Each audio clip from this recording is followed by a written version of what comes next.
Ladies and gentlemen, welcome to the Grand Harbour. Grand Harbour is the longest and most important harbour in Malta. It is also the largest natural harbour in the Mediterranean. It is a harbour built over 500 years ago for knights and grandmasters with bastions, forts and fortifications. 5 cities were built around the magnificent harbour.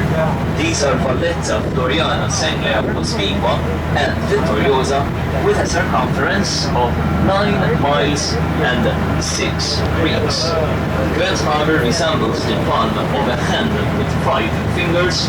Marsa Creek, French, Dockyard, Galley, Calcara and Rinella creeks.